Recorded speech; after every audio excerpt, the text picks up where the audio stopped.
Bapak Surgawi, terima kasih Engkau telah mengumpulkan kami di acara webinar sore hari ini dalam keadaan sehat. Sore hari ini kami mau belajar darimu mengenai kesabaran dan ketekunan.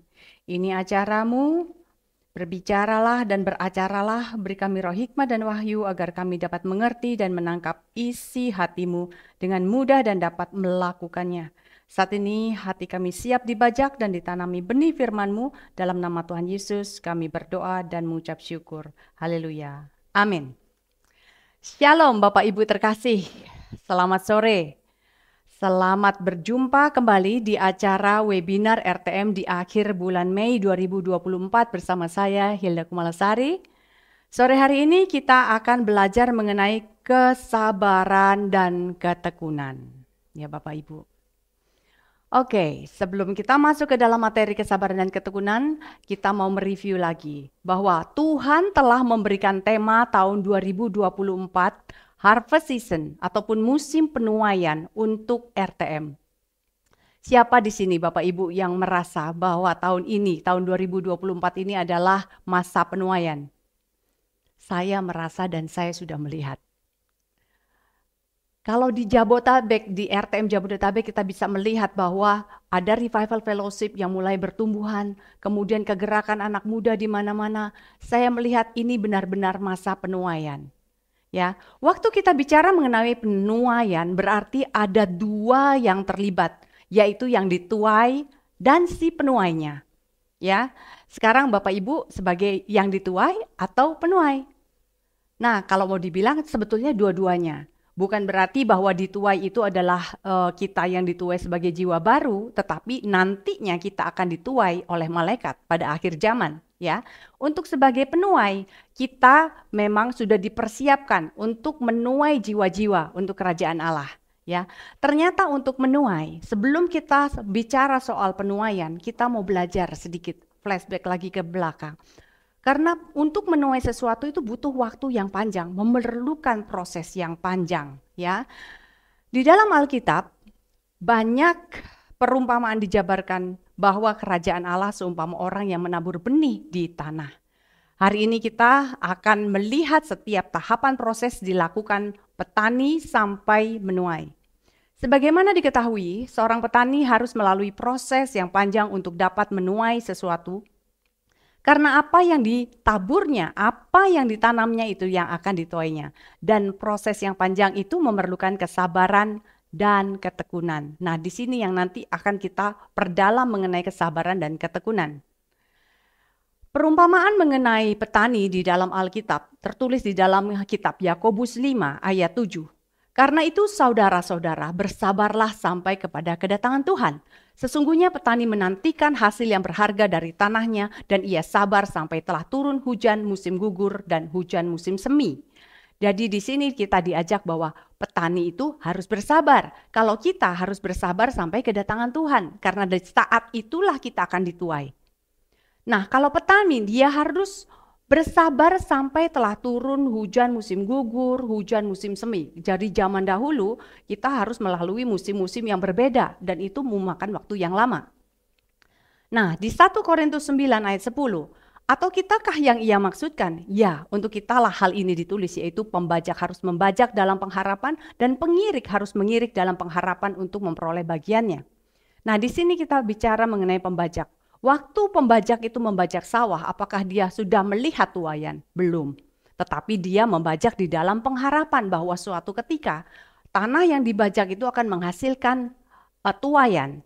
Dan pengirik juga akan mengirik di dalam pengharapan dan memperoleh bagiannya bahwa nanti suatu ketika dia akan menampi gabah, menampi hasil akhirnya. Hidup kita ataupun tugas yang diberikan kepada kita itu diperumpamakan seperti petani yang harus melakukan pekerjaannya masing-masing sampai mendapatkan hasil akhirnya. Jadi tiap-tiap orang itu ada bagian-bagiannya Bapak Ibu. Ada yang menanam, ada yang menuai. Ya, tetapi Tuhanlah yang memberikan pertumbuhan. Ya. Nah, kita mau lebih dalam lagi masuk ke dalam langkah-langkah penanaman padi supaya kita bisa menangkap apa sih prosesnya sampai menuai itu. Jadi di dalam penanaman padi ada yang namanya pertama persiapan lahan, yang kedua pemilihan bibit-bibit unggul, Kemudian yang ketiga menabur atau menyemai, yang keempat menanaman kembali, yang kelima pemeliharaan, yang keenam pengendalian hama, yang ketujuh penuaian, dan 8 pasca panen. Ini step yang banyak Bapak Ibu. Dan kita mau belajar apa sih hubungannya sama hidup kita di dunia ini ya. Jadi proses penanaman benih sampai menuai di dalam kerajaan Allah itu kita bisa belajar dari petani. Kita mulai ke tahap yang pertama mengenai persiapan lahan ya Bapak Ibu. Nih, petani biasanya mempersiapkan lahan dengan memastikan tanah yang ditanami dan caranya apa? Dia membalikan bagian dalam yang subur dan banyak unsur hara ya, yang gembur ya, itu dibalikkan tanahnya. Ada 4 cara. Kalau di Indonesia kita ada 4 cara, yaitu pertama petani mencangkul, ada yang pakai kerbau, kemudian ada yang pakai traktor untuk dengan tangan, kemudian pakai traktor yang dikendarai oleh manusia. Nah ya Bapak Ibu ya, jadi ada 4 cara. Kemudian selain membalikkan tanah tersebut, kemudian dia memastikan tanahnya juga bebas gulma, bebas rumput liar, dan memastikan tanahnya juga diairi, digenangi sampai menjadi lumpur gembur. Jadi Bapak Ibu petani itu selalu memastikan dulu lahannya baik untuk ditanami. Nah kalau kita ngomongin soal persiapan lahan, kita masuk ke bagian rohaninya. Secara rohani ini maksudnya apa? Matius 4 ayat 26. Lalu kata Yesus, beginilah hal kerajaan Allah itu, seumpama orang yang menabur benih di tanah. Nah kita tahu ya Bapak Ibu ya bahwa tanah adalah hati kita. Tergolong yang manakah hati kita dari 4 macam tanah dalam perumpamaan seorang penabur Matius 13 ayat 3 sampai 8. Tanah pinggir jalan, tanah berbatu-batu, tanah penuh semak duri, atau tanah yang baik. Ya. Nah, di dalam mempersiapkan tanah hati yang baik, itu sama seperti persiapan yang dilakukan oleh petani. Hati kita itu harus dibajak. Dibajak dulu untuk mengeluarkan yang ada di dalam itu bisa keluar. Dengan caranya apa? Dengan taat kepada perintah Tuhan, menjadi pelaku firman, bahkan dibajak dengan apa? Proses, dengan penderitaan. Nah kemudian selain itu kita harus memastikan tanaman itu bebas, tanah tersebut bebas tanaman liar. Ya, tanaman liar itu seperti apa? Oh seperti kedagingan, melepaskan keinginan. Seperti itu. Selain itu tanah hati kita juga harus dipastikan diairi Bapak Ibu. Hidup dipimpin roh Allah itu diairi, direndam oleh firman Tuhan. Jadi kalau mau Bapak Ibu bahwa kita mau bertumbuh subur nantinya, pastikan tanah hati kita dibajak bebas tanaman liar dan diairi. Ya, kita mau merefleksikan diri ya. Kita minta Roh Kudus untuk membantu kita untuk merenungkan kita ini sebetulnya ada di mana. Ya, nah, apakah hati kita sudah lembut atau gembur, sudah disiangi dari keinginan sendiri dan hidup dipimpin roh? Apakah kita sudah menjadi pelaku firman Tuhan? Apakah sudah ada karakter Kristus, kerendahan hati dan penundukan diri untuk mau dibentuk oleh Tuhan? Apakah ada kerendahan hati saat menghadapi orang lain atau saat diajar oleh mentor terhadap orang lain? Apakah yang sudah kita lakukan untuk orang lain? Apakah kita sudah menyampaikan firman agar hatinya lembut atau kita malah menyebabkan mereka keras hati? Apakah kita sudah menjadi contoh yang baik bagi keluarga dan sesama? Bapak Ibu, mari kita renungkan. Kita sudah ada di mana saat ini mengenai pengolahan lahan kita, hati kita. Kita masuk ke tahap yang kedua, yaitu pemilihan bibit unggul. Ya, benih unggul. Nah, petani biasanya memastikan benih terbaik yang ditaburkan. Tahan hama, tahan cuaca, hasil melimpah, dan waktu yang pendek untuk bisa dituai. Kemudian ada lagi cara, ternyata waktu saya pelajari, petani itu biasanya memiliki cara di mana dia harus merendam benih tersebut di dalam air dan melihat apakah benih tersebut tenggelam. 90%. Nah, kalau 90% berarti itu adalah benih yang baik. Ya, kalau tidak berarti benihnya kurang baik. Jadi itu adalah percobaan yang dilakukan oleh petani memastikan benih yang ditabur adalah baik. Nah, kalau di dalam kerohanian nih Bapak Ibu, ya, Diperlukan pemilihan benih terbaik yang ditaburkan agar tidak tercampur dengan lalang dan kualitasnya harus baik. Nah, waktu kita mau memasukkan benih ke dalam hati kita juga harus pilih-pilih.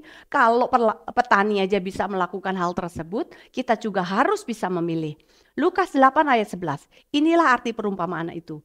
Benih itu ialah firman Allah. Oh, firman Allah kok dipilih-pilih? Kita baca lagi. Benih unggul harus dipilih agar benih tersebut bisa bertumbuh.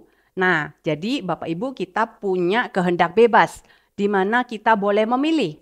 Pilih benih yang unggul dan bukan tercampur dengan lalang ataupun hal-hal duniawi. Bapak Ibu ingatkan tadi dibilang apa yang ditabur itu yang dituai. Kalau kita yang kita taburkan ke dalam diri kita adalah keinginan daging, kemudian hal-hal duniawi, itu yang akan kita tuai. Kalau benih unggul yang tidak tercampur lalang, itu juga yang akan dituai. Nah, kemudian benih firman yang dibagikan, kita mau makan yang mana? Benih yang semacam susu atau makanan keras, itu juga pilihan. Kalau kita tetap memilih benih yang seperti yang makanan yang susu seperti itu, makanan bayi gitu kan, kita akan seperti bayi terus, tidak akan bertumbuh. Padahal kita dituntut untuk menjadi seorang dewasa rohani ya, di mana makanan keras adalah makanan kita. Nah, jika kita mau bertumbuh dewasa, kita harus memilih jenis benih yang teruji dari orang yang teruji sebagai pelaku firman. Nah, Bapak Ibu, saya ingatkan, sekarang tuh banyak orang bisa mewartakan firman Tuhan.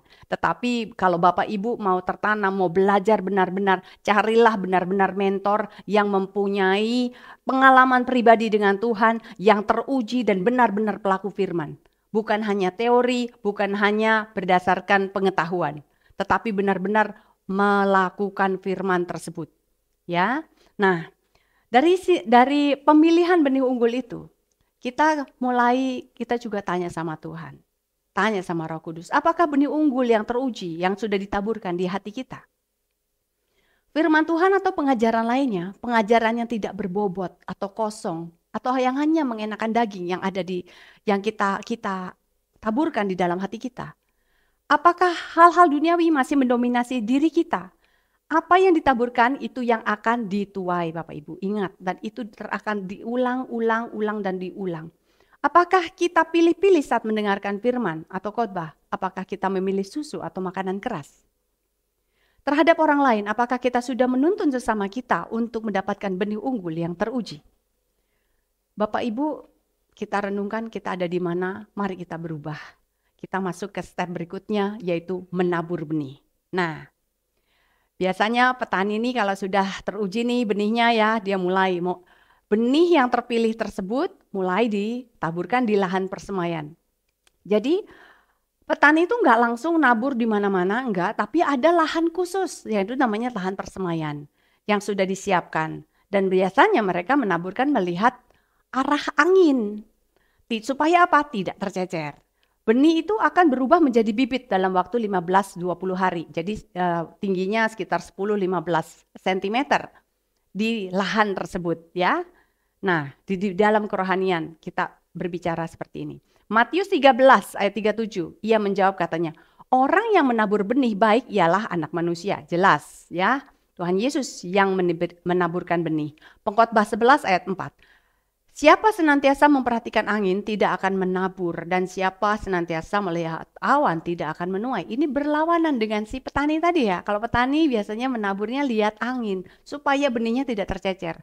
Tetapi kita anak-anak Allah, kita harus menabur firman dimanapun kita berada. Menjadi contoh baik itu menaburkan firman, ya memperkatakan firman, tidak melihat saat dan waktu. Ya, nah 2 Korintus 9 ayat 6, camkanlah ini, orang yang menabur sedikit akan menuai sedikit juga, dan orang yang menabur banyak akan menuai banyak juga. Jadi Bapak Ibu pastikan Anda, Bapak Ibu menabur banyak. Menabur benih itu bukan hanya menabur uang, tetapi menabur doa, menabur firman, menabur yang perbuatan baik. Kalau Bapak Ibu melakukan penaburan perbuatan baik, maka Bapak Ibu akan menuai juga perbuatan baik yang banyak. Ya, Galatia 3 ayat 7. Jangan sesat, Allah tidak membiarkan dirinya dipermainkan. Karena apa yang ditabur orang, itu juga yang akan dituainya. Sebab barang siapa menabur dalam dagingnya, ia akan menuai kebinasaan dari dagingnya. Tetapi barang siapa menabur dalam roh, ia akan menuai hidup yang kekal dari roh itu. Jadi kita perlu menabur di dalam roh supaya kita menuai hidup yang kekal dari roh tersebut. Nah, kalau kita mulai juga tanya kepada Roh Kudus, saya ada di mana nih waktu menabur benih? Apakah kita sudah menabur benih firman di dalam diri kita dengan membaca merenungkan firman Tuhan dan mendengarkan instruksinya? Atau apakah kita sudah menabur firman atau menjadi teladan bagi orang lain juga? Nah, kita sudah ada di mana? Kita lanjut ke tahap berikutnya yaitu penanaman kembali. Nah, ini sangat menarik sekali Bapak Ibu. Nah, petani ini biasanya ya Bapak Ibu, tadi kan sudah ditabur di lahan persemaian ya. Nah, ternyata setelah 15 hari sudah tumbuh ya, sekitar 10 sampai 15 cm namanya bibit ya. Akan dicabut Bapak Ibu. Dicabut, dipindahin ke lahan yang berbeda, kemudian sudah ditaruh di lahan, dikasih jarak lagi 25 sampai 30 cm per tanaman. Bapak Ibu, ngapain coba ya dicabut? Ternyata tahu. Kenapa harus diberi jarak? Supaya diberikan tempat untuk dia bisa bertumbuh. Pada saat dia berbuah, kalau misalnya tidak diberi jarak, dia terhimpit dengan teman-temannya, bahkan waktu berbuah bisa seperti berdempetan gitu ya, tidak bisa bertumbuh dengan baik, bahkan jadi bantet karena terhimpit. Ya, di dalam hal yang kerohanian, setelah rohani kita tumbuh, kadang kita dicabut dan ditanam dari tanaman dari lahan tersebut, kemudian ditanam dan dipindahkan ke komunitas baru yang sesuai, yang akan mendewasakan kita. Kadang-kadang kita merasa, loh kenapa sih ya saya harus keluar dari komunitas tersebut? Contoh ya, sekarang kita sudah banyak yang namanya revival fellowship. Ya, di fellowship begitu dia mulai berkembang banyak orangnya, kemudian fellowship itu akan dipecah Bapak Ibu. Supaya apa? Supaya berkembang. Kalau enggak, semuanya itu seperti sudah di zona nyaman, saya cuma ikut aja datang. Tetapi begitu dipecah, dia harus terlibat, dia harus mulai mencari jiwa-jiwa, dia boleh mengajak, mulai mendoakan orang lain, disitulah bertumbuh. Ya, dalam komunitas baru tersebut juga kita akan diberi jarak satu sama lain. Ya, kita mulai bertumbuh. Waktu diberi jarak, kadang-kadang, loh saya biasanya sama si A, sama si B, padahal enak loh sama dia. Nah, waktu kita diberi jarak, kita dipisahkan, kita mulai belajar. Berarti saya harus mulai belajar membagikan firman. Saya harus mulai lebih mandiri dan saya harus mengandalkan orang. Pada saat kita punya jarak dengan orang lain, kita tidak bisa mengandalkan orang lain. Yang bisa kita andalkan siapa? Hanya Tuhan. Ya, Efesus 4 ayat 11. Dan ialah yang memberikan baik rasul-rasul maupun nabi-nabi, baik pemberita-pemberita Injil maupun gembala-gembala dan pengajar-pengajar untuk memperlengkapi orang-orang kudus bagi pekerjaan pelayanan, bagi pembangunan tubuh Kristus, sampai kita semua telah mencapai kesatuan iman dan pengetahuan yang benar tentang anak Allah, kedewasaan penuh dan tingkat pertumbuhan yang sesuai dengan kepenuhan Kristus. Jadi waktu kita ditanam di komunitas baru, kita bertumbuh, kita dikasih jarak, nanti Tuhan Yesus sendiri yang memperlengkapi kita untuk pekerjaan-pekerjaan pelayanannya. Jadi Bapak Ibu jangan takut. Waktu dimasukkan ke dalam komunitas baru, aduh saya nggak bisa ini, nggak bisa itu. Jangan takut. Nah kita masih ingat ya waktu Rednas, Pak Agus selalu bilang, iya aja dulu. Bisa pasti. Bapak Ibu ya, jangan takut waktu terpisah dari komunitas, kemudian harus bertumbuh sendiri ya. Dan nantinya kita dituntun untuk mempunyai kedewasaan penuh, tingkat pertumbuhan yang sesuai dengan kepenuhan Kristus. Nah, kita minta Roh Kudus. Tanya, Roh Kudus saya sudah ada di mana waktu ini penanaman kembali ini? Apakah kita sudah tertanam pada komunitas yang tepat? Bapak Ibu, kalau Bapak Ibu ada di RTM saat ini adalah komunitas yang tepat. Bapak Ibu bisa bertumbuh, sama-sama belajar firman Tuhan, dari kebenaran-kebenaran firman Tuhan, kita mempunyai mentor-mentor yang hidupnya teruji, dari benih yang teruji, Bapak Ibu. Ya, Kemudian, waktu kita ditanam dalam suatu komunitas yang baru, ada jarak antara teman kita, tujuan agar kita bertumbuh. Saat ada jarak satu dengan yang lain, saat kita ditanamkan pada komunitas baru tersebut, apakah kita bisa bertumbuh subur atau kita tidak ada perubahan karena insecure atau berontak? Atau kita malah bilang gini, aduh kenapa sih saya dipisahin? Saya kan jadi nggak enak, saya nggak bisa berdoa, aduh nggak bisa, saya kan nggak ada waktu, saya nih banyak sekali, malah berontak. Bapak Ibu, selama Anda berontak, Anda tidak bisa menerima keadaan, Anda tidak akan pernah bisa bertumbuh. Ya, nah bagaimana terhadap orang lain? Apakah kita sudah mengajak orang lain untuk bergabung dengan komunitas yang tepat? Jadi jangan lupa Bapak Ibu, silahkan ajak teman-teman untuk bergabung di dalam komunitas, di dalam RTM ataupun di komunitas anak muda kami ya. Kita masuk ke tahapan selanjutnya, adalah tahapan pemeliharaan. Ini juga menarik ya. Nah, petani pada saat pemeliharaan tersebut, itu pemeliharaan adalah tahapan yang terpanjang sebetulnya. Sampai nungguin itu sampai siap dipanen tuh terpanjang. Apa sih yang dilakukan oleh petani pada saat masa pemeliharaan tersebut? Dia harus ada penyiangan, dia harus menyiangi tanahnya, kemudian pengairan, perlu pemupukan ya, untuk merawat padi supaya bertumbuh subur. Ya, perlu kerajinan, ketekunan, dana dan kesabaran pastinya. Nah, di dalam hal kerohanian, saat proses pemeliharaan sampai tanaman siap dituai, ada yang harus dibuang, disiangi. Bapak Ibu, kalau petani aja menyiangi tanaman. Jadi waktu tanaman itu sudah ditanamkan, ya, tanah-tanah sekelilingnya itu kan juga ada airnya, itu memungkinkan tumbuhan liar tumbuh. Nah, itulah yang dilakukan oleh petani, harus disiangi. Kalau enggak nanti tanaman tersebut menghimpit si tanaman padi tersebut. Setelah itu dia harus mengairi lahan tersebut, ya. Jadi harus dipelihara itu tanaman supaya apa? Tidak ada kekeringan. Bapak Ibu, kalau Bapak Ibu di dalam proses pertumbuhan rohani, pastikan jangan ada kekeringan. Ya, jadi perlu diairi dengan apa? Dengan Roh Kudus, dengan firman Allah. Serta dipupuk dengan firman Allah juga dengan perbuatan baik melalui proses penderitaan. Ada sesuatu yang menarik dan saya belajar sesuatu mengenai pemupukan. Kalau pemupukan di zaman sekarang ya oleh petani dan petani itu sekarang memakai pupuk yang berasal dari pabrik. Jadi pupuk urea ataupun pupuk NPK gitu kan, bentuknya juga tinggal ditebar. Kalau zaman dahulu ataupun kalau petani tersebut menanam tanaman organik, maka pupuk tersebut adalah dari pupuk organik. Nah, Bapak Ibu tahu ya pupuk organik dari mana? Dari kotoran hewan.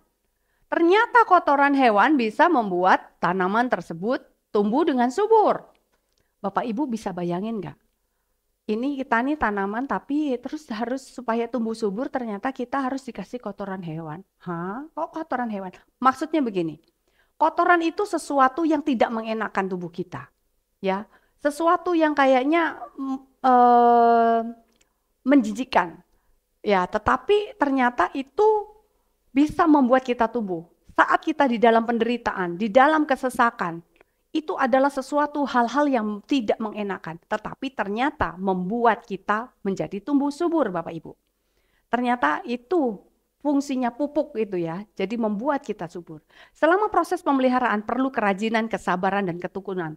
Tanpa ketekunan, tanpa kesabaran, para petani ini, maka dia tidak akan menuai sesuatu ya. Dia punya jadwal kapan dia harus melakukan penyiangan, pengairan, pemupukan. Kadang kita melihat ini si petani ini kok kayaknya duduk-duduk aja ya di saungnya gitu.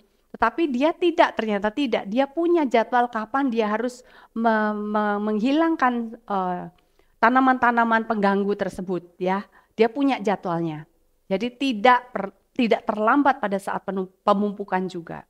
Karena apa? Begitu dia terlambat juga tidak akan menjadi baik buat tanamannya. 1 Petrus 1 ayat 5. yaitu kamu yang dipelihara dalam kekuatan Allah karena imanmu sementara kamu menantikan keselamatan yang telah tersedia untuk dinyatakan pada akhir zaman. Jadi kita ini dipelihara oleh kekuatan Allah karena iman. Kita ini sebetulnya dipelihara loh Bapak Ibu oleh kekuatan Allah dalam proses kehidupan kita, ya. Jadi kita nggak usah khawatir. Tujuannya apa? Untuk menantikan keselamatan yang telah tersedia dinyatakan pada akhir zaman. Yohanes 17 ayat 11. Dan aku tidak ada lagi di dalam dunia, tetapi mereka masih ada di dalam dunia. Dan aku datang kepadamu, ya Bapa yang kudus, peliharalah mereka di dalam namamu, yaitu nama yang telah engkau berikan kepadaku, supaya mereka menjadi satu sama seperti kita. Selama aku bersama dengan mereka, aku memelihara mereka di dalam namamu, yaitu namamu yang engkau berikan kepadaku. Aku telah menjaga mereka dan tidak ada seorang pun dari mereka yang binasa selain daripada Dia yang telah ditentukan untuk binasa, supaya genaplah yang tertulis dalam kitab suci. Jadi Bapak Ibu, ya, Tuhan Yesus sendiri yang berjanji bahwa Dia yang akan memelihara kita di dalam nama Bapa. Sehingga apa? Dibilang gini, Tuhan Yesus telah menjaga kita dan tidak seorang pun dari kita yang binasa. Ya, supaya genaplah yang tertulis di dalam kitab suci. Asal ada asalnya. Kita mengikuti firman Tuhan dan kita tetap ada di dalam firman-Nya.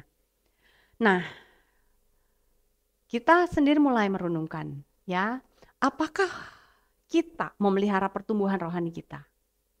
Apakah kita rajin memupuknya dengan membaca firman Tuhan, melakukannya, melakukan perbuatan baik?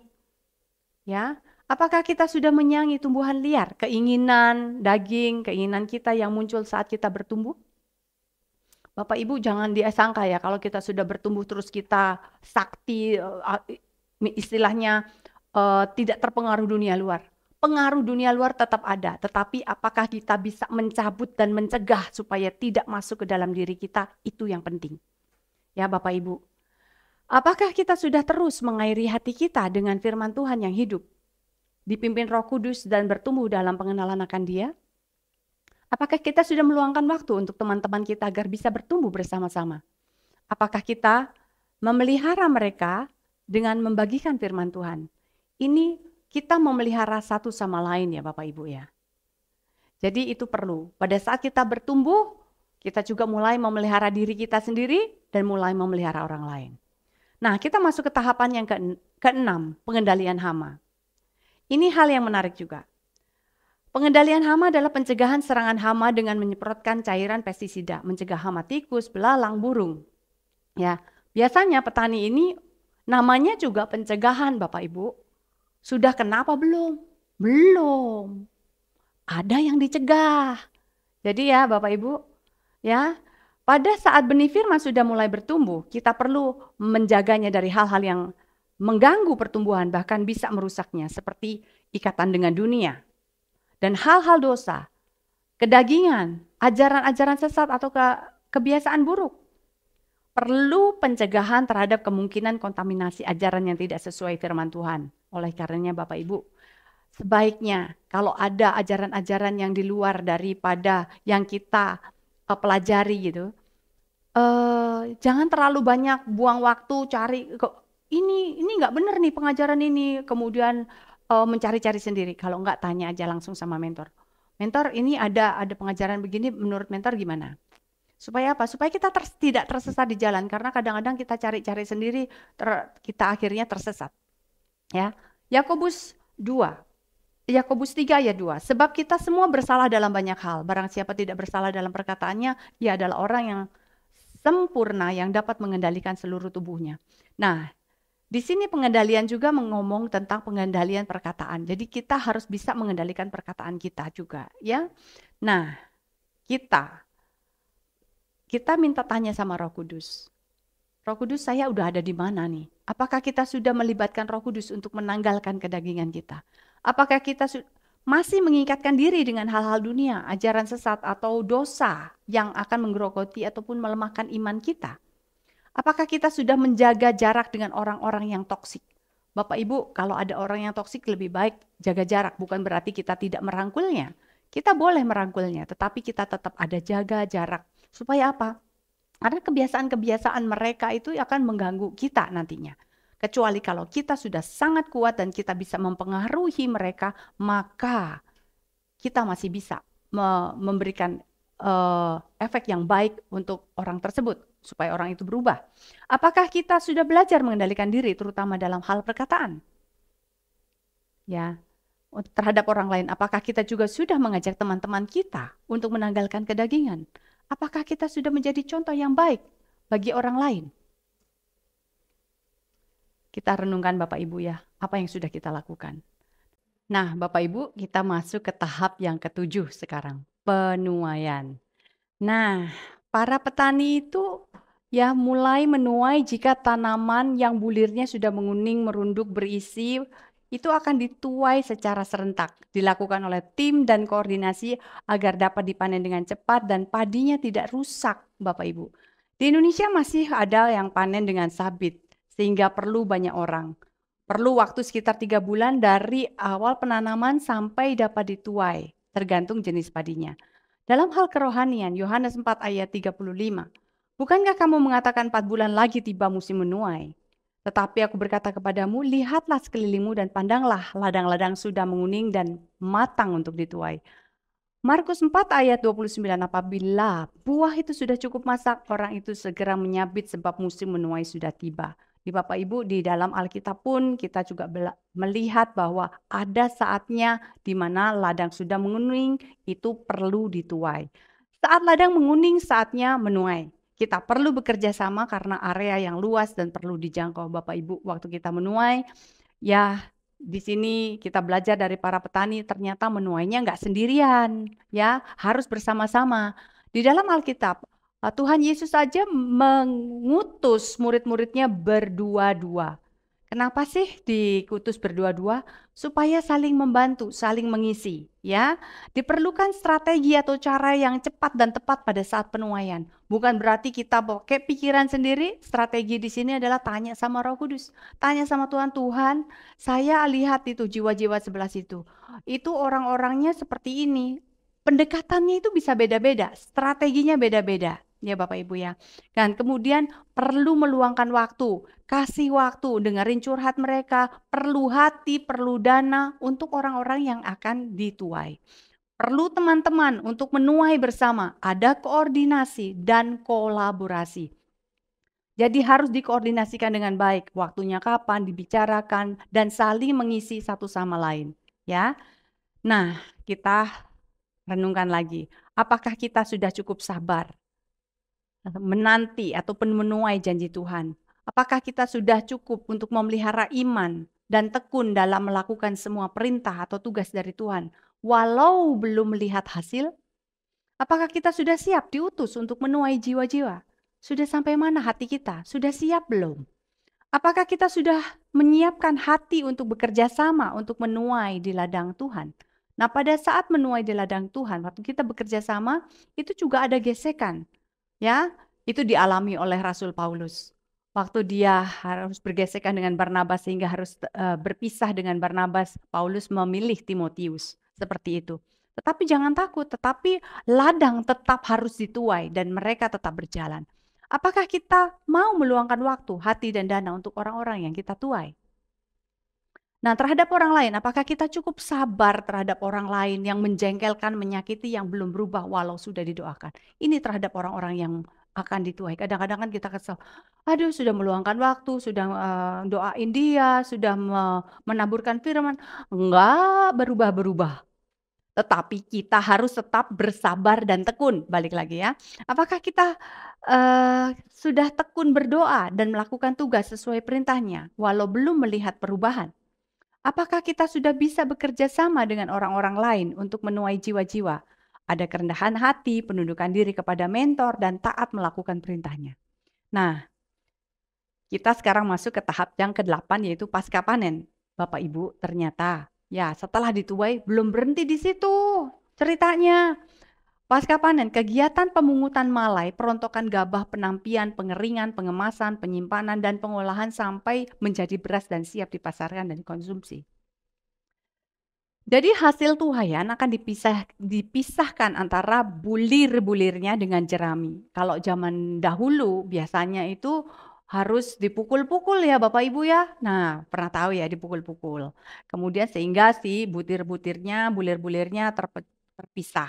Di Matius 3 ayat 12, alat penampi sudah di tangannya dan ia akan membersihkan tempat pengirikannya dan mengumpulkan gandumnya ke dalam lumbung, tetapi debu jerami itu akan dibakarnya dalam api yang tidak terpadamkan.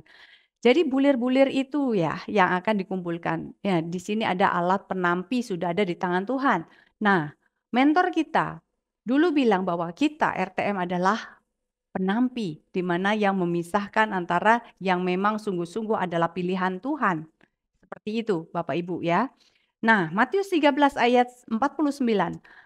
Demikianlah juga pada akhir zaman, malaikat-malaikat akan datang memisahkan orang jahat dari orang benar. Ya, ada proses ya setelah dipisahkan. Jadi nanti malaikat Allah juga akan memisahkan orang jahat dan orang benar. Ada proses selanjutnya setelah bulir padi tersebut dipisahkan, yaitu apa prosesnya adalah harus dijemur Bapak Ibu. Kalau nggak dijemur itu bulir padi tidak bisa dilepaskan dari sekamnya. Perlu ada yang namanya saat dimana kita kekeringan supaya bisa merontokkan yang sekam-sekam yang tidak berguna. Itu perlu. Ada proses lagi pengeringan di situ Bapak Ibu ya. Setelah selesai gitu kemudian digiling, kemudian digiling. Jadi proses menjadi beras itu butuh beberapa banyak rentetan proses tahapan. Ya. Setelah digiling jadilah beras yang siap dijual dan dikonsumsi. Nah, dari tahapan penanaman padi tersebut, tahap yang paling lama sebelum siap dituai adalah tahap pemeliharaan. Menunggu sampai padi masak dan siap dituai. Pertanyaannya adalah, pada saat pemeliharaan apakah yakin hasil tuaiannya akan bagus atau sesuai harapan? Bapak Ibu pernah kepikir nggak waktu para petani menanam? Pernah dia nggak mikir bahwa, oh saya pasti menuai. Dia punya pengharapan seperti itu. Ya. Tetapi ternyata waktu dia menanam, itu dipengaruhi hal-hal yang lain. Hal-hal lainnya apa? Bisa cuaca, bisa juga hama, serangan hama yang mendadak yang kita nggak pernah tahu gitu kan. Nah seperti itu ya, apakah setelah kegagalan si petani itu karena adanya badai, entah ada hama, apakah dia menyerah? Tidak. Petani akan kembali lagi mulai menanam lagi, walaupun dia sudah gagal. Tidak pernah putus asa, selalu ada pengharapan. Nah, apa yang terjadi pada saat petani merasa jenuh, lengah, atau lupa yang harus dilakukan?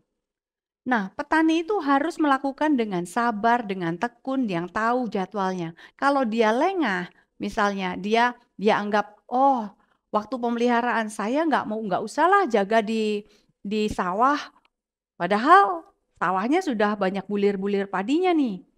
Jadi ya, nah pada saat bulir-bulir padi sudah banyak, biasanya burung-burung datang. Dia nggak mau jaga di sawah, dia biarin aja, ya sudah terserah bagaimana aja gitu kan. Yang penting nanti padinya mateng. Ternyata apa? Dia tidak bisa menuai dengan maksimal Bapak Ibu. Karena apa? Padinya dimakan sama burung-burung. Seperti itu ya. Jadi seorang petani tetap harus dia melakukan dengan baik. Semua tahapan-tahapannya dia harus tahu dan melakukannya dengan baik. Jadi saat pemeliharaan sampai proses penuaian diperlukan kesabaran dan ketekunan. Demikian juga dalam hal kerohanian, perlu kesabaran dan ketekunan sampai rohani kita bertumbuh, berbuah, siap dituai dan siap menuai. Nah Bapak Ibu, baru kita masuk ke dalam materinya, kesabaran dan ketekunan. Panjang ya tadi. Tetapi dari gambaran tersebut kita dapat mengerti bahwa memang diperlukan kesabaran dan ketekunan Bapak Ibu di dalam hidup kita.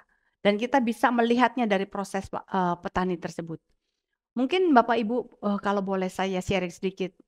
Saat saya menyiapkan materi ini, itu sempat tertunda hampir 1 bulan. Seharusnya sudah saya serahkan bulan yang lalu, ternyata tertunda. Karena apa? Karena ayah saya harus masuk ke rumah sakit di opname selama 3 minggu. Kemudian ya dalam kondisi tersebut saya harus menemani dan saya harus menginap di rumah sakit. Nah, pada saat 3 minggu tersebut kita harus berkonsultasi bahkan sampai 4 sampai 5 orang dokter spesialis yang menangani ayah saya. Seperti itu ya. Tetapi kita sudah tahu ya, namanya juga orang tua, kadang-kadang maunya sendiri, susah diatur, susah diomongin. Itu kadang-kadang itu adalah ujian kesabaran Bapak Ibu. Ya, jadi benar-benar waktu saya menyiapin materi ini, saya sudah diuji duluan, uji kesabaran. Tetapi kita harus tetap apa namanya, tidak ada yang namanya kehilangan damai sejahtera. Selama di rumah sakit saya tetap mengikuti Zoom, saya tetap melayani, membantu teman-teman, seperti itu. Jadi orang-orang, teman-teman bisa lihat bahwa, oh background-nya masih di rumah sakit, seperti itu. Setelah 3 minggu keluar, sampai saat ini ayah saya masih di rumah saya dan saya harus merawatnya, seperti bagaimana perawat harus merawat ayah saya. Jadi memang harus dan itu harus dilewatin dan harus tekun melakukan sampai ya pastinya sampai ayah saya sembuh, seperti itu. Jadi setiap orang punya ujiannya masing-masing. Setiap orang punya ujiannya masing-masing, terutama kesabaran ya Bapak Ibu ya. Nanti kita masuk ke dalam hal tersebut. Kita masuk ke dalam kesabaran. Kesabaran adalah kekuatan yang panjang untuk menanggung perlakuan buruk dan aniaya, memiliki kemampuan untuk membalas tetapi lebih memilih menahan diri. Kesabaran itu berhubung dengan pengendalian diri, yaitu pengendalian perkataan dan perbuatan. Kadang-kadang kita nggak sabar itu gara-gara apa? Perkataan dan perbuatan, ya. Jadi kadang-kadang muncul kelihatan banget nih orang nggak sabar ini apa? Oh, mendengar sesuatu yang nggak bagus atau merasa tersinggung, suaranya langsung tinggi. Ya ampun, kenapa sih orang itu seperti itu? Wah, langsung tinggi gitu kan. Aduh, kenapa sih orang itu tega banget sih dia. Nah, seperti itu. Langsung marah ya. Nah, itu ketidaksabaran ya. Nah, Yakobus 3 ayat 2. Sebab kita semua bersalah dalam banyak hal. Barang siapa tidak bersalah dalam perkataannya, ia adalah orang yang sempurna, yang dapat mengendalikan seluruh tubuhnya. Jadi Bapak Ibu hati-hati dengan perkataan. Perkataan juga terutama hati-hati dengan nada. Kadang-kadang kita nggak sadar ya bahwa nada kita tinggi banget menyinggung orang, akhirnya terjadi pertengkaran, terjadi ketidaksepahaman. Amsal 25 ayat 28, orang yang tidak dapat mengendalikan diri seperti kota yang roboh temboknya. Ya. Nah, kita sekarang berbicara mengenai ujian kesabaran. Kesabaran biasanya diuji saat kita berhadapan dengan orang lain atau situasi yang tidak menyenangkan. Banyak firman Tuhan yang mengingatkan kita untuk bersabar. Kolose 3 ayat 13, sabarlah kamu seorang terhadap yang lain dan ampunilah seorang yang akan yang lain. Apabila yang seorang menaruh dendam terhadap yang lain sama seperti Tuhan telah mengampuni kamu, kamu perbuatlah juga demikian. Dan di atas semuanya itu kenakanlah kasih sebagai pengikat yang mempersatukan dan menyempurnakan. Jadi diingatkan kita harus bersabar dan kita harus mengenakan kasih. Dan kita harus mengampuni karena Tuhan sudah mengampuni kita duluan. 2 Timotius 3 ya ayat 10. Rasul Paulus berkata begini terhadap Timotius, tetapi engkau telah mengikuti ajaranku, cara hidupku, pendirianku, imanku, kesabaranku, kasihku, dan ketekunanku. Apakah kita juga bisa nantinya bisa mengatakan kepada orang lain, ikutilah ya teladanku, kesabaranku, ketekunanku. Bisakah kita nantinya bilang kepada orang lain? 2 Timotius 4 ayat 5. Tetapi kuasailah dirimu dalam segala hal. Sabarlah menderita, lakukanlah pekerjaan pemberitaan Injil dan tunaikan tugas pelayananmu.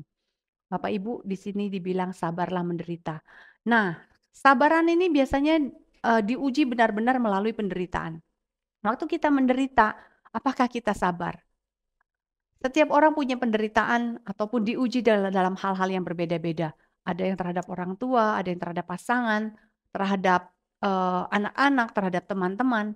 Setiap orang harus melalui ujian kesabaran dan itu tidak bisa dilewati. Pasti ada. Nah, kita belajar tentang ketekunan. Nah, kalau ketekunan adalah kemampuan kita untuk bertahan di tengah tekanan dan kesulitan. Kata tekun berarti ketahanan terhadap situasi yang sulit. Lawan kata tekun adalah patah semangat, mudah menyerah.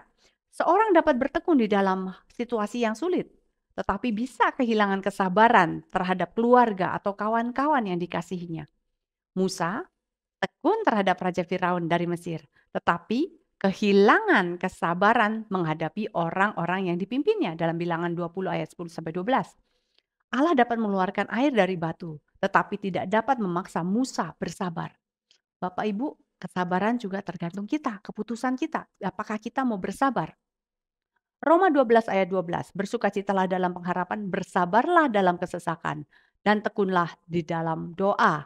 Ya, di sini diingatkan lagi, sabar dalam kesesakan. Ibrani 10 ayat 36, sebab kamu memerlukan ketekunan, supaya sesudah kamu melakukan kehendak Allah, kamu memperoleh apa yang dijanjikan itu. Jadi kita perlu tekun supaya mendapatkan janji Allah. Kalau kita nggak tekun, berhenti di tengah jalan, maka kita tidak akan menerima janji Allah. Kita lanjut ya. Nah, waktu kita mempunyai kesabaran, kita sudah membahas mengenai kesabaran dan ketekunan. Kesabaran dan ketekunan dalam hal apa? Ya, ternyata kita harus sabar ya saat menantikan janji Tuhan. Sabar terhadap diri sendiri ataupun orang lain. Contohnya Musa, ya yang tadi ya, soal kesabaran. Sabar saat belum melihat perubahan ataupun terobosan. Sabar pada saat mengalami ujian berupa penderitaan, kita harus sabar. Saat menghadapi orang-orang sekeliling kita yang mencemooh, menyalahkan, dan tidak menghargai, kita juga harus sabar. Sanggupkah kita meneladani Tuhan Yesus yang walau tidak melakukan kesalahan, tapi difitnah, dicaci maki, dicemooh sampai disalibkan? 1 Petrus 2 ayat 22, ia tidak berbuat dosa, tipu, tidak ada di dalam mulutnya. Ketika ia dicaci maki, ia tidak membalas dengan caci maki. Ketika ia menderita, ia tidak mengancam, tapi ia menyerahkan kepada Dia yang menghakimi dengan adil. Nah, Bapak Ibu, kita bisa nggak ya ngikutin teladannya Tuhan Yesus? Nah, ketekunan dalam hal apa? Tekun melakukan perintah Tuhan, kehendak Tuhan, walau belum melihat perubahan, walau tidak dihargai orang, walau dicemooh orang lain. Seperti contohnya Nabi Nuh. Nabi Nuh bisa bayangin Bapak Ibu, Nabi Nuh itu disuruh Tuhan untuk membuat bahtera di atas gunung Ararat. Dan membangunnya 100 tahun. Itu bukan waktu yang singkat, waktu yang lama. Bagaimana dia dicemooh sekian lama, bagaimana dia dikata-katain sama orang-orang, tetapi dia tetap bertekun sampai pembangunan selesai. Tekun dalam berdoa untuk diri sendiri dan sekeliling kita walau belum ada jawaban, walau orang belum berubah. Tekun dalam membaca firman dan memegang janji Tuhan dan memperkatakannya walau belum terjadi. Tekun menjadi pelaku firman, bertekun dalam kasih, sukacita, damai sejahtera walau banyak tantangan dan rintangan. Bertekun dalam iman dan pengharapan pada Tuhan Yesus karena pengharapan dalam Tuhan tidak mengecewakan. Ketekunan dan kesabaran harus berjalan beriringan jika ingin bertumbuh secara rohani dengan baik. Dalam ketekunan dan kesabaran diperlukan komitmen dan konsistensi. Komitmen membuat kita bersabar menghadapi segala keadaan, bertahan untuk mencapai tujuan, tidak mudah kecewa terhadap orang lain, tetap memandang Tuhan Sang Pemberi tugas tersebut dan tujuan akhir kita. Jadi Bapak Ibu, selama kita punya komitmen, mata kita fokus kepada Tuhan dan tahu tujuan akhir kita tidak akan berhenti di tengah jalan. Kita akan tetap tekun, ya. Nah, konsistensi membuat kita tekun untuk melakukan hal yang sama dan tidak menjadi rutinitas, tetapi dengan sukarela melakukan untuk Tuhan. Tanpa konsistensi atau ketekunan, tidak akan mencapai garis akhir karena sudah menyerah di tengah jalan. Jadi Bapak Ibu tetap harus ada konsistensi, dilakukan terus-menerus sampai tujuan. Jangan berhenti di tengah jalan, ya Bapak Ibu. Kita bisa lihat di gambar sini bahwa bagian yang di atas kita melihat ada orang yang sedang menggali. Nah, dia semangat menggali, tetapi seperti orang yang kedua belum sampai mencapai tujuannya dia sudah menyerah. Jadi Bapak Ibu jangan cepat menyerah ya. Baik, kita mau belajar mengenai mengapa kita perlu sabar dan tekun. Kesabaran adalah salah satu rasa dari buah roh. Ya, buah roh itu ada 9. Sedangkan kesabaran adalah rasa yang keempat. Allah ingin kita mempunyai 9 rasa tersebut. Kita nggak bisa bilang sama Tuhan, Tuhan, saya nggak perlu rasa yang keempat. Kita nggak bisa ngomong seperti itu. Rasa itu akan keluar setelah melalui proses yang panjang. Dan jika kita melakukannya dengan tekun. Buah, untuk menghasilkan buah, berarti kan seperti pohon, harus kembali lagi, diairi, harus dipupuki. Ingat ya, sebelumnya kita sudah bahas. Supaya dia bisa berbuah. Kalau tidak diairi oleh firman Tuhan, tidak dipupuk dengan penderitaan, dia tidak akan berbuah. Ya, jadi perlu ada yang namanya diairi dan dipupuk supaya menghasilkan buah. Buah itu akan muncul sendirinya nanti, ya. Jadi perlu ada buah kesabaran. Nah, Bapak Ibu, waktu kita memperoleh buah kesabaran itu akan muncul setelah ada pengujian-pengujian. Nanti kita belajar mengenai pengujian-pengujian di mana kesabaran itu ada tingkatannya, Bapak Ibu. Seperti orang sekolah ya. Sekolah itu ada yang SD kelas 1 sampai kelas 6, kemudian SMP kelas 1 sampai kelas 3, SMA kelas 1 sampai kelas 3. Nah, ujian kesabaran itu akan berbeda-beda Bapak Ibu.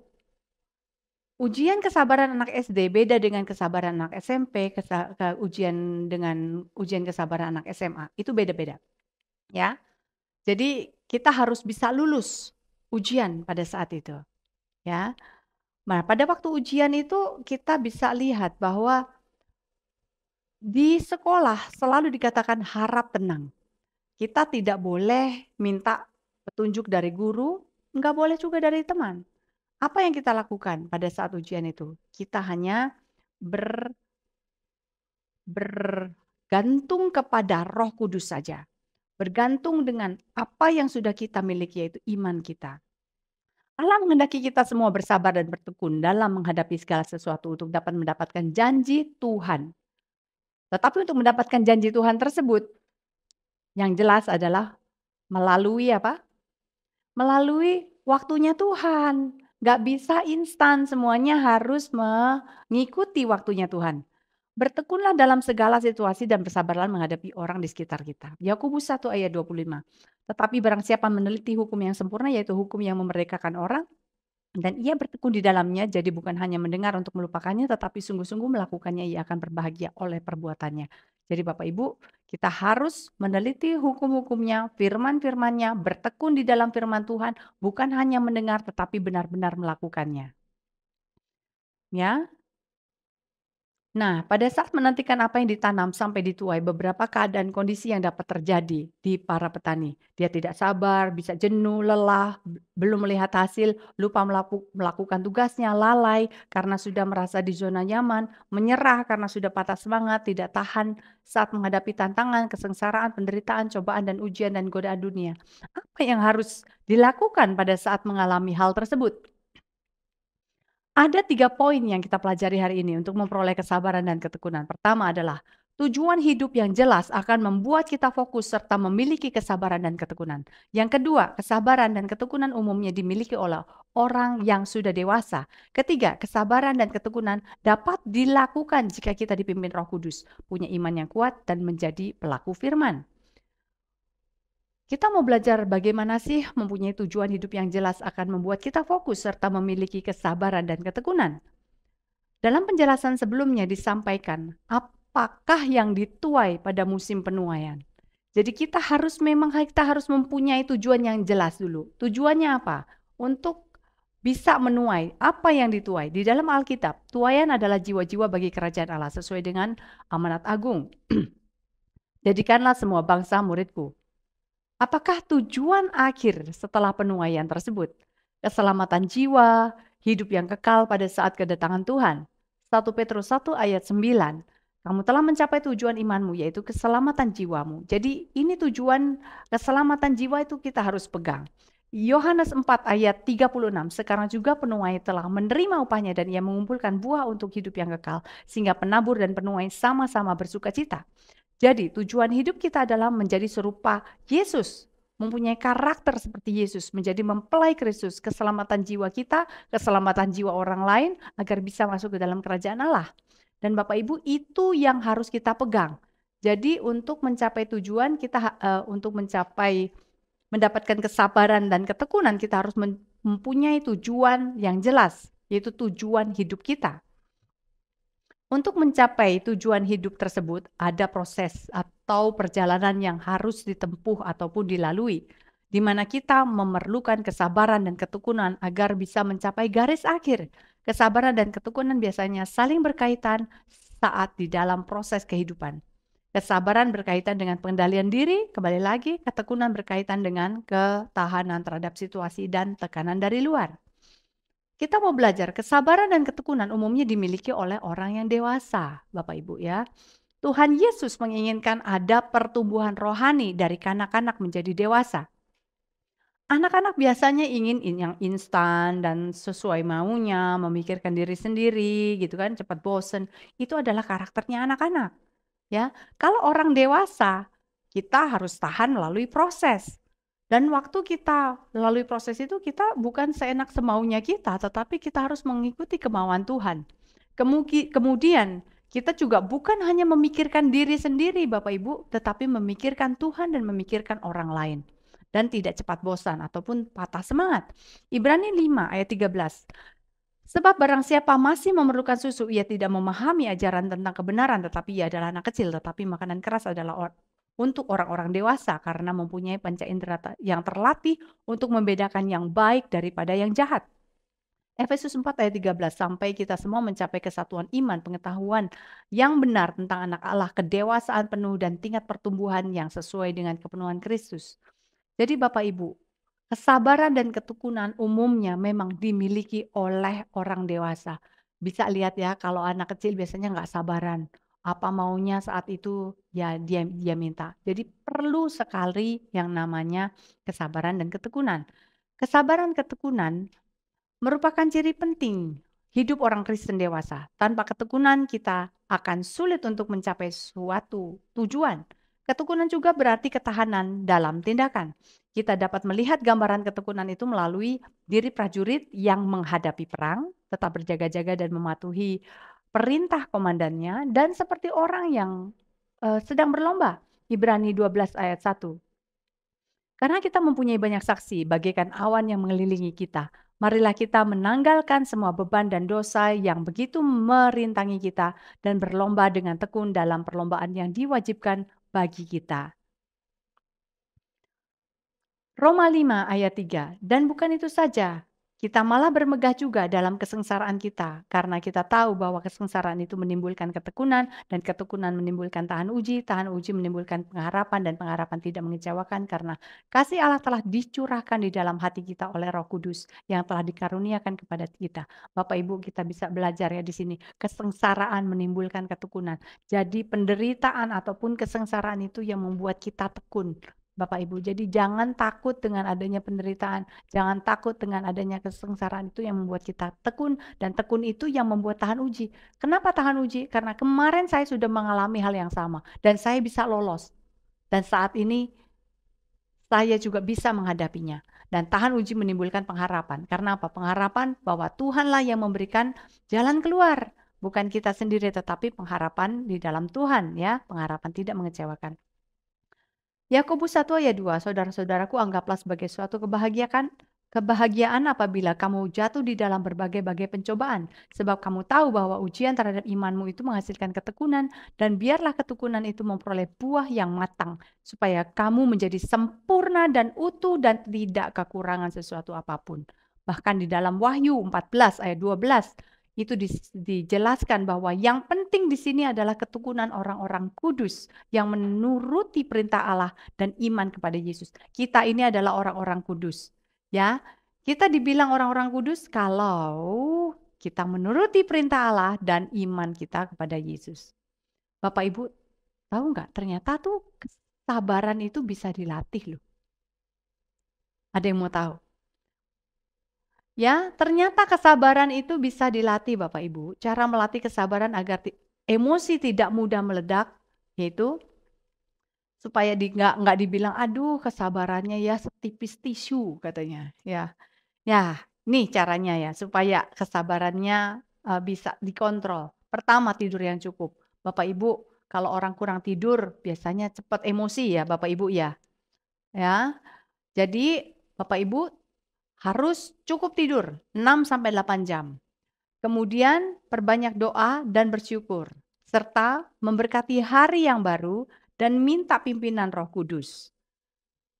Ya, yang ketiga, menerima keadaan diri sendiri, tidak insecure sehingga tidak cepat tersinggung dan belajar dari kegagalan. Jangan menyalahkan diri sendiri karena kelalaian ataupun bisa karena kelalaian, bisa karena macet. Jangan marah-marah karena kondisi yang tidak baik. Keempat, menerima ketidaknyamanan, melihat masalah dari berbagai sisi. Sadari bahwa tidak semua hal dapat berjalan sesuai keinginan kita. Saat keadaan tidak bisa diubah, ya kan? Saat antri, macet, keadaan hubungan atau kondisi kesehatan tidak baik-baik saja, ya kita terima, oke, saat ini saya memang harus menghadapi hal tersebut. Tuhan berikan aku kesabaran, berikan aku dapat melalui hal ataupun kondisi seperti ini.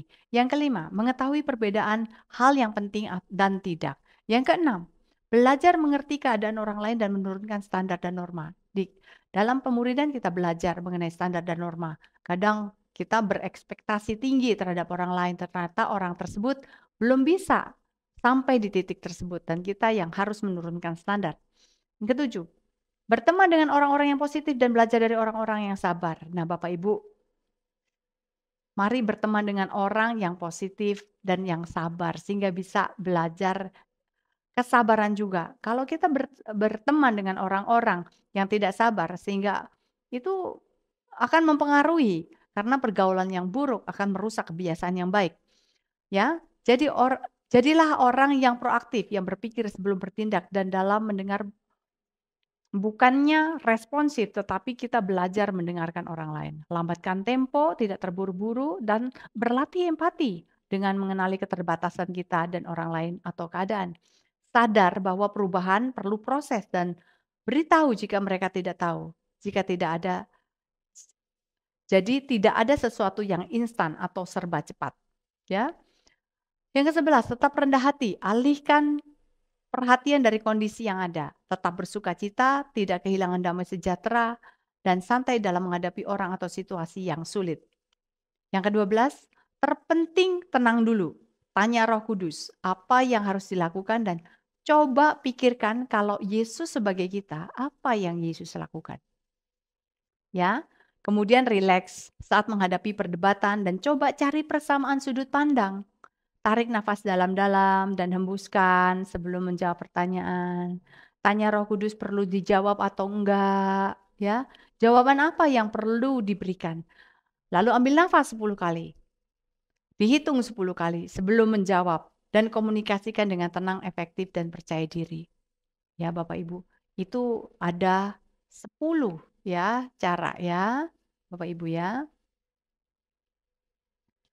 Kemudian membangun ketekunan. Tentukan dan punya tujuan yang jelas. Ya, ternyata ketekunan bisa dibangun, ya. Kemudian latihan meningkatkan kemampuan diri. Tetapkan jangka waktu sehingga fokus mencapai tujuan dan mencegah penundaan. Belajar dari kegagalan, baik dari diri sendiri atau orang lain. Pandang kegagalan sebagai kesempatan belajar dan bertumbuh serta memperbaiki diri. Yang kelima, membangun komunitas yang solid, perlu teman dan mentor yang bisa memberi dukungan, inspirasi, dan motivasi. Nah, ini teman-teman, perlu komunitas yang solid. Supaya apa? Supaya kita tekun. Tekun di dalam firman Tuhan, tekun di dalam pertumbuhan rohani. Kita perlu teman, kita perlu mentor yang bisa memberikan dukungan, inspirasi, dan motivasi. Keenam, menetapkan rutinitas yang sehat, teratur, sehingga dapat tetap fokus dan disiplin mencapai tujuan. Yang ketujuh, menghadapi hambatan dengan mengembangkan strategi yang adaptif seperti mencari solusi alternatif, minta bantuan atau pendekatan baru. Kadang kita perlu minta bantuan. Ya, enggak masalah, kita bisa minta bantuan teman-teman. Tolong dong, saya perlu nih supaya saya bisa bertekun di sini. Kemudian yang ke-8, fokus terhadap progres, perbaikan berkelanjutan dan bukan pada hasil. Itu supaya tekun, ya. Kemudian yang ke-9, perlu ambil waktu untuk merenungkan dan mengevaluasi kemajuan kita. Yang ke-10, jangan membandingkan hidup kita dengan orang lain, tiap orang punya salibnya masing-masing. Jadi penting ya Bapak Ibu. Jangan membandingkan hidup dengan orang lain. Yang ke-11, saat kita lelah dan hampir menyerah, ingat kembali tujuan hidup kita, yaitu masuk dalam kerajaan Allah dan menjadi mempelainya.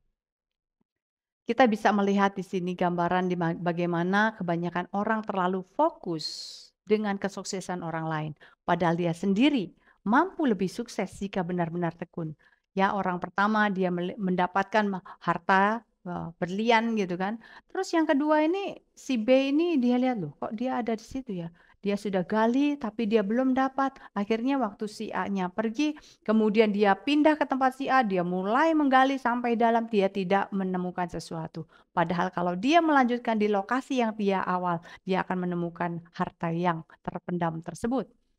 Yang ketiga, kesabaran dan ketekunan dapat dilakukan kalau kita dipimpin Roh Kudus dan bertekun di dalam iman yang kuat dan menjadi pelaku firman, sehingga tidak terpengaruh perasaan, kondisi, dan situasi. Bertekun ternyata adalah proses belajar, Bapak Ibu.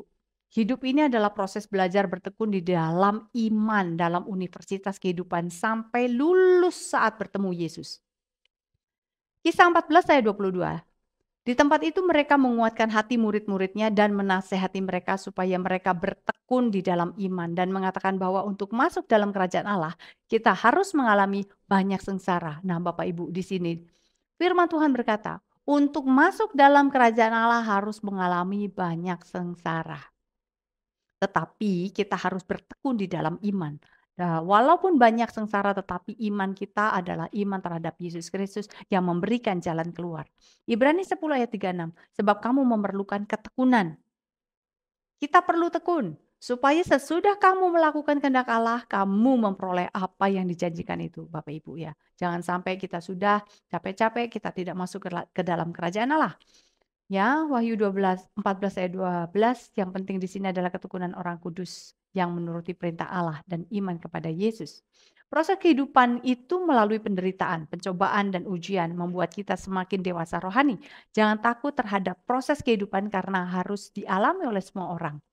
Ya, namun beda-beda ya, tiap orang itu ada bentuk dan porsinya.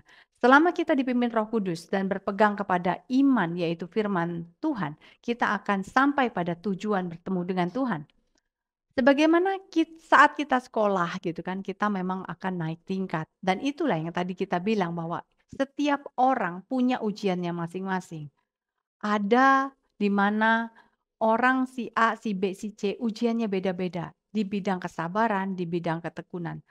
Ya, di situ diperlukan ketenangan dan berpegang dengan apa yang sudah dipelajari dan kita yakini yaitu firman Tuhan yang merupakan janji Tuhan dan dipimpin oleh Roh Kudus. Saat kita mempersembahkan tubuh kita kepada Allah, maka hidup kita bukan milik kita lagi tetapi milik Tuhan Yesus dan dipimpin oleh Roh Allah. Keinginan daging digantikan dengan keinginan Tuhan, relakan diri kita dipimpin oleh Roh Allah.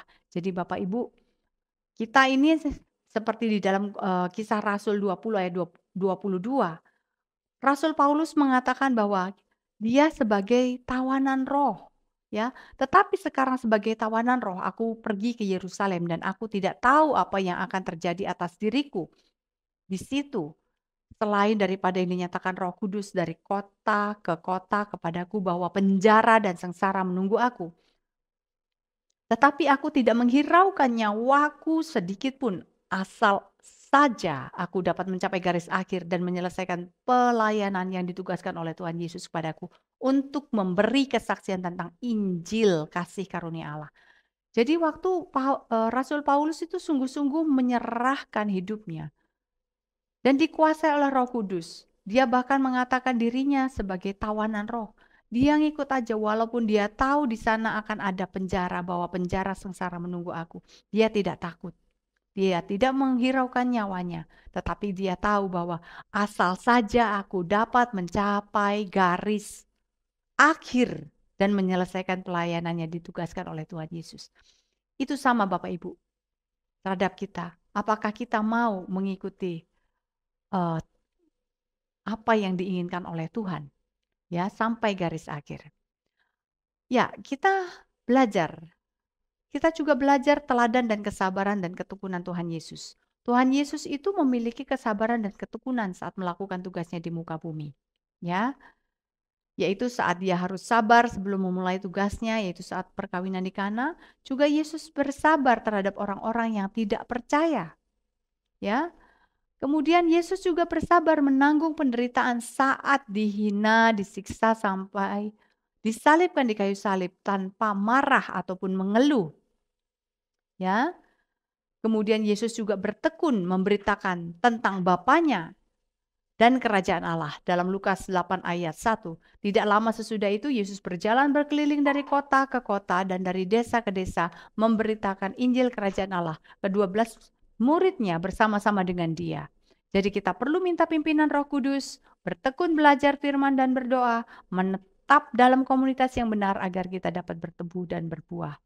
Jadi Bapak Ibu, ya, kita ada 3 poin yang kita pelajari hari ini untuk memperoleh kesabaran dan ketekunan. Pertama adalah tujuan hidup harus jelas, ya, untuk membuat kita fokus memiliki kesabaran dan ketekunan. 2, kesabaran dan ketekunan umumnya dimiliki orang dewasa. Kita harus menjadi orang yang dewasa. Dan kesabaran dan ketekunan dapat dilakukan kalau kita dipimpin oleh Roh Kudus, punya iman yang kuat dan menjadi pelaku firman. Hari ini kita telah belajar bahwa kesabaran dan ketekunan diperlukan dalam proses pertumbuhan rohani kita dari pembentukan tanah hati sampai masa penuaian. Renungkan ada di mana kita pada tahap pertumbuhan rohani dan libatkan Tuhan Yesus dan Roh Kudus dalam setiap proses hidup kita agar berubah semakin serupa Kristus dan tetap fokus pada tujuan akhir kita. Jadi Bapak Ibu, mari sama-sama memiliki kesabaran dan ketekunan dalam musim penuaian ini sehingga jerih payah kita tidak sia-sia. Ya, dan Tuhan Yesus yang memuliakan hidup kita. Pada musim menuai ini kita juga perlu merekrut ataupun mengumpulkan orang-orang yang mau bekerja untuk sama-sama menuai. Saat mengumpulkan para penuai tersebut, diperlukan juga ketekunan dan kesabaran dalam menyampaikan visi dan misi untuk menyamakan persepsi atau cara pandang. Perlu kedewasaan rohani dan memiliki hubungan pribadi satu sama lain sehingga bisa berjalan seiring melakukan tugasnya. Jangan protes saat diproses karena proses akan menghasilkan progres. Ya Bapak Ibu ya, sampai menjadi kedewasaan rohani. Ya, membuat kita sabar dan bertekun sehingga kita bisa sampai tujuan akhir kita masuk ke dalam kerajaan Allah.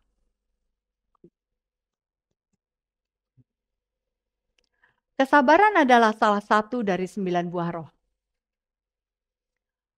Menunggu buah pertumbuhan juga perlu kesabaran. Jadi perlu ketekunan dalam memelihara, mengairi, dan memupuknya agar pohon lekas berbuah dan agar buahnya banyak dan manis. Kita hanya bisa menghasilkan buah kesabaran jika menempel pada pohon anggur dan terus mendapatkan air kehidupan. Jadi kita perlu dipupuk dengan proses penderitaan dan bertekun dalam iman. Sampai menghadapi proses karena Yesus akan memberikan jalan keluar sehingga kita dapat menanggung sampai kita menuai hasil akhir kita. Jadi Bapak Ibu, tetaplah bertekun, jangan menyerah untuk memberikan buah kesabaran sampai Tuhan datang. Selamat memiliki buah kesabaran dan ketekunan bersama Tuhan Yesus dan Roh Kudus yang memberi kekuatan dan Tuhan Yesus memberkati. Mari kita berdoa.